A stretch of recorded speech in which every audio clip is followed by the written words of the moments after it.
Let's say you're receiving 10,000 plastic brackets a week from a supplier and inspecting 200 of them by hand. That's a lot of eyes on parts, and honestly, your inspectors get tired. Now you train a computer vision model on 8,000 photos, 4,000 good brackets, 4,000 with various defects. Within a week, the system is screening every single part, catching a hairline crack that humans were missing about 3 times per thousand.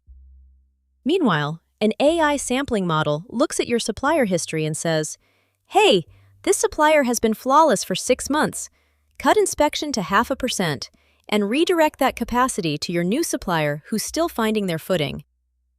You just saved 20% of inspection labor and caught more defects. That's not replacing your team, it's giving them superhuman consistency and freeing their time for the real investigative work that only humans can do.